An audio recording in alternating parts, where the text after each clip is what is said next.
Racheté de l'Éternel, cher toi qui m'écoutes, que la grâce, la miséricorde, la paix soit avec toi de la part de Dieu notre Père et de Jésus-Christ notre Rédempteur. Amen. Alors, en ce jour où se fête le travail, on parle de la fête du travail, l'Esprit de Dieu me met à cœur de venir partager avec toi cette méditation. Tu sais, si tu ne le sais pas, je te le dis donc. L'Écriture dit qu'en Jésus-Christ, Dieu notre Père a voulu par lui réconcilier tout avec lui-même, tant ce qui est sur la terre que ce qui est dans les cieux, en faisant la paix par lui, par le sang de sa croix. Colossiens 1, 19 à 20. Alors, bien-aimés, avant la chute de l'homme, Dieu, dans son amour, a institué le travail. Avant que l'homme ne chute, Dieu a placé l'homme dans le jardin d'Éden afin qu'il puisse le cultiver et le garder. Tu le lis dans Genèse 2, verset 15. Ça veut dire qu'avant d'être déchu, à cause de sa désobéissance, l'homme au départ doit travailler. Mais avec le péché, l'entrée du péché dans le monde, sa désobéissance, Dieu a maudit la terre. Et a dit que celui-ci produira à l'homme ronces et épines et qui gagnera son pain à la sueur de son front. Fort heureusement, Dieu s'est comporté comme une bonne mère qui n'a pas jeté l'enfant avec l'eau du bain. Il est revenu nous chercher en Christ Jésus notre Rédempteur. Lui dont le sang a coulé sur le bois du calvaire pour expier mes péchés, pour expier tes péchés. Le sang du Christ n'a pas que racheté l'humanité, non. Il a racheté tout ce qui est en réalité dans les cieux et sur la terre elle-même en faisant partie. Et donc, cette couronne d'épines qu'on a mis sur la tête de Jésus pour le parodier, qu'on puisse se moquer de lui, pour faire de lui roi, cette couronne d'épines était ce qu'on le veut ou non, une façon de dire qu'en fait le Christ portait la malédiction de la terre sur sa tête. Et donc s'il a porté cette malédiction, c'est donc dit que la terre elle-même n'est plus maudite.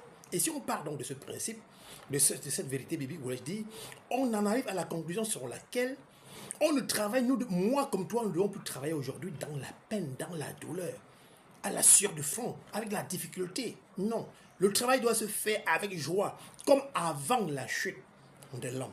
Le travail doit se faire dans le repos de Dieu. C'est pourquoi, dans le psaume 127, il est dit ceci: si l'Éternel ne bâtit la maison, ceux qui la bâtissent travaillent en vain.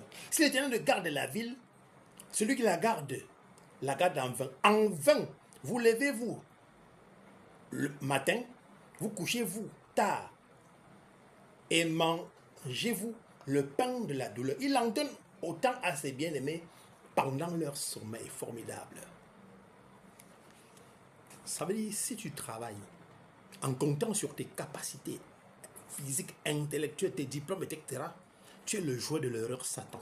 Si tu travailles uniquement parce que tu veux du salaire, tu es le jouet de l'heureux Satan. Nous devons travailler par vocation. C'est différent. Par vocation. Pas uniquement parce que nous voulons un salaire. Le travail doit être le fruit d'une vocation, d'un appel et d'une réponse à l'appel de Dieu. Travailler par vocation fait qu'on ne travaille pas dans la peine. Celui qui travaille dans la peine se lève tôt, il se couche tard, il n'a pas du temps pour écouter Dieu, pour encadrer les enfants, pour avoir un temps d'écoute de Dieu, pour parler avec le Seigneur. Non. Il verse même dans l'activisme, ce qui est maladif, ce qui est contre la volonté de Dieu. Parce que Dieu, le psaume nous le dit, pendant que tu t'agites de la sorte comme Marthe quand le Christ lui rendit visite, elle se plaignit du fait que Marie était au pied du Seigneur pour l'écouter. Pendant que tu t'agites de la sorte, le texte dit, Dieu donne autant à ses bien-aimés pendant leur sommeil. Pendant que tu cherches à manger le pain de douleur, Dieu donne du pain aux siens pendant leur sommeil. C'est paradoxal ça. C'est pas une invitation à la paresse. C'est au travail dans le repos de Dieu. Travailler sachant que c'est Dieu qui pourvoit à nos besoins, car il sait de quoi nous avons besoin avant bien même que nous le lui demandons. C'est pourquoi le Christ a dit, travaillez pour la nourriture, non pour la nourriture qui périt, mais pour celle qui subsiste jusque dans la vie éternelle. Cherchons les choses du royaume. Affectionnons-nous les choses d'en haut. Cherchons que le fruit de l'esprit nous remplisse. Galates 5, verset 22. Ne marchons pas selon la chair, mais selon l'esprit. Pour nous qui sommes déjà sauvés. Pas en marchant d'une quelconque manière, c'est ça qui nous sauve. Mais parce que nous sommes déjà sauvés, nous marchons selon l'Esprit. Pour exprimer ainsi au monde que nous sommes en Christ. Voilà, bien-aimé. Et si toi, tu travaillais uniquement pour le salaire, tu te peinais tant pour chercher ton gagne-pain, je suis venu t'annoncer la bonne nouvelle qu'en Christ, nous œuvrons aujourd'hui dans le repos de Dieu, par vocation, pas forcément pour le salaire. Le salaire peut venir, mais la joie de rendre service à Dieu, au nom de Dieu, nous habite et nous ne manquons de rien. Car de toutes les façons, à notre Père appartient l'or et l'argent. Nous sommes héritiers de Dieu et co-héritiers du Christ. Tout ce qui lui appartient nous appartient parce qu'il nous aime et nous chérit à cause de son esprit en nous. Pour nous qui sommes en lui, demeurons dans son amour manifestant en Jésus-Christ. Et si tu n'es pas en lui, je t'invite à te repentir et de croire en Jésus-Christ pour te sauver, toi et ta famille, pour te servir. Je suis Benjamin Clovis, esclave de Dieu et ministre de Jésus-Christ à toutes fins utiles. Je réponds aussi 74 17 10 79 237 6 96 95 80 57. À bientôt. Plaise à l'Éternel.